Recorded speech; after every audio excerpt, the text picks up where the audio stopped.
మీ business ఏదైనా మీ ఊర్లో promotion చేయాలంటే అది సుమన్ టీవీతోనే సాధ్యం. ఇప్పుడే సంప్రదించండి. నమస్తే, welcome to Suman TV Kothagudem. బాణర్ ప్రతాపం రోజు రోజుకి పెరిగిపోతుంది. అది మన భద్రాద్రి కొత్తగూడెంలా ఇది ఒక ఇండస్ట్రియల్ ఏరియా అయినందువల్ల ఇటు మనం పాల్వంచ చూసినా అక్కడ కేటీపీఎస్ ఉంది, మనకి మనుగూరులో ఒక ప్లాంట్ ఉంది.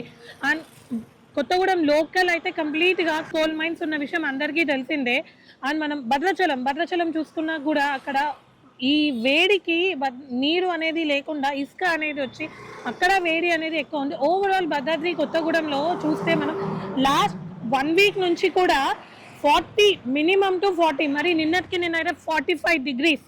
సో వేడి అనేది ఒక ఎత్తుగా చాలా ఎక్కువగా ఉంది. మార్నింగ్ 10 కాకముందే ఎండ అనేది ఇప్పుడే నేను టైం చూసినట్టయితే ఆల్మోస్ట్ 9:30 అవుతుంది.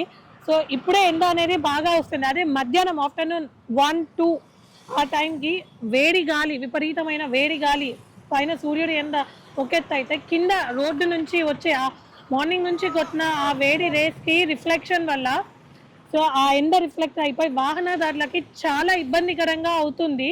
సో వేడి అనేది ఎక్కువైపోతుంది. మార్నింగ్ సిచ్యువేషన్ ఇదైతే ఈవినింగ్ అయ్యేసరికి ఆల్మోస్ట్ మార్నింగ్ అంతా వడగాలులతో సతమతం అవుతుంటే ఈవినింగ్ అయ్యేసరికి ఉబ్బరింత ఒక రకమైన ఇంత కూడా కనీసం గాలి అనేది లేకుండా ఒక రకమైన ఉబ్బరింతతో ప్రజలు అనేది సతమతం అవుతుంది. అయినా కూడా జీవనాధారం కోసం అయితే ఏంటి, ముఖ్యమైన పనుల కోసం అయితే ఏంటి, మెడికల్ ఎమర్జెన్సీస్ ఏదైనా కూడా ప్రజలు రోడ్ల మీదకి రావడం తప్పట్లేదు. సో అసలు ఈ ఎండ వల్ల వాళ్ళు ఎదుర్కొంటున్న సమస్యలు ఏంటి అనేది మనం వారి మాటల్లోనే విందాం.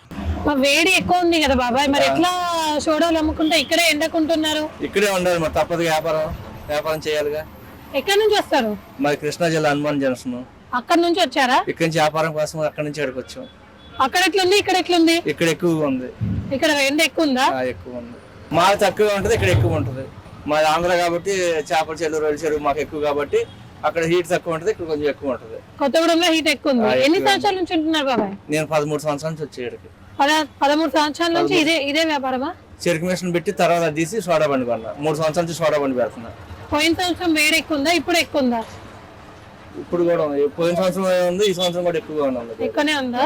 కాసోజు రామాచారి. సరే, ఏం చేస్తూ ఉంటారు? నేను వ్యాపారం చేశాను, ఆర్గనైజేషన్లో తిరుగుతుంటాను. ఏం వ్యాపారం?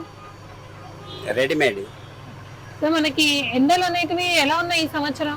ఎండలు చాలా ఎక్కువ ఉన్నాయని వాతావరణ శాఖ చెప్తుంది. మనం కూడా ప్రత్యక్షంగా చూస్తూ ఉన్నాము. అందులో కొత్తగూడెం తెలంగాణ రాష్ట్రంలో, ఉమ్మడి ఆంధ్రప్రదేశ్లో అత్యధికంగా ఉండే బొగ్గు గనులు బ్లాక్ కాబట్టి ఎక్కువ ఎండలు ఉన్నాయి. అంటే పోయినసారి ఎక్కువ ఉన్నాయా, ఇప్పుడు ఎక్కువ ఉన్నాయా? పోయినసారి అంటే జూన్ జూలై వరకు ఉండేది. ఇప్పుడైతే పోయిన మార్చి 1 నుంచే చాలా బాగా విపరీతంగా బాగా ఉన్నాయి. ఇంట్లో నుండి రాలేకపోతున్నాం, బలవంతంగా తప్పదు కాబట్టి వచ్చాము. అయితే గవర్నమెంట్ దీని గురించి ORS ప్యాకెట్లు కానీ అక్కడక్కడ వాటర్ కూడా పెట్టాలి. పట్టణంలో గతంలో పెట్టేవారు, ఇప్పుడు కూడా పెట్టాలి, ఆదుకోవాలి. ప్రజలు చాలా ఇబ్బంది పడి ఇట్లాంటి చెరుకు రసాలు, వాటర్ మిలన్ ఇలాంటి తాగి సేద తీర్చుకుంటున్నారు. మీ పేరు? నా పేరు కమల్ కరణ్ ఇస్లావత్ అండి. ఏం చేస్తుంటారు?